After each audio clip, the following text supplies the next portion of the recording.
Hi everyone, welcome to my channel. Today I'm going to show you how to create package in ROS 1. To create a package in ROS, what we have to do is we have to create a folder at first. I am making a folder with a name workspace. I am going to create another folder inside the ROS workspace. Now I am traveling inside the SRC folder.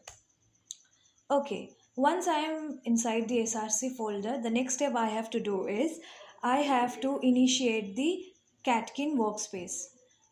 I have to do that with the command catkin init workspace. Here we got an error. Why we got this error? We got it because we haven't sourced the neotic in this folder. Let me source the neotic here. Once we sourced it, if I rerun the command catkin init workspace, now you can see the catkin workspace got initiated into this folder.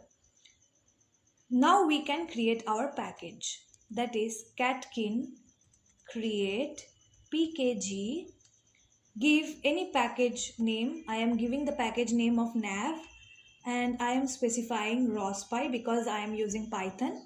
If you are using C++, you have to specify roscpp. Then press enter. As you can see, we have successfully created the package. Let me show you in the folder that is inside the SRC folder. As you can see, there is a package folder with a name nav, that is our package, and inside the package we have another folder SRC and these two files. Okay, now in ROS we maintain some folder structures. I am going to create three different folders. So with a folder name of launch, another folder name with description, and another folder with config.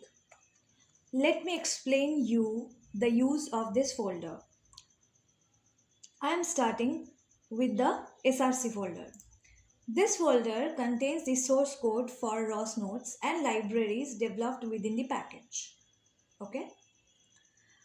The launch folder, this directory contains the launch files, which are XML files and which can be used to start multiple ROS nodes. Okay. The next directory I am going to talk about is the config folder.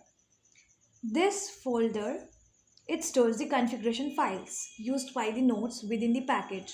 These are mostly .yml files. And the description folders stores the URDF file which describe the physical structure of the robot. Okay. This is basically the folder structures of ROS. Okay. Now we have to build this workspace. How to do that? I'm going one directory back into our source folder and then I have to put a command of catkin make. This command will build the package, and once it's successful you can see your package name here, that is nav, that we have given earlier. And if the build is successful, it means the workspace is ready for use. Okay, so that's it for today. We learned how to create ROS workspace, about the directory structures, and how to create the ROS package from scratch. In the next video, we will start working on implementation of navigation system. So stay tuned. If you like my video, please like, share and subscribe. Thank you.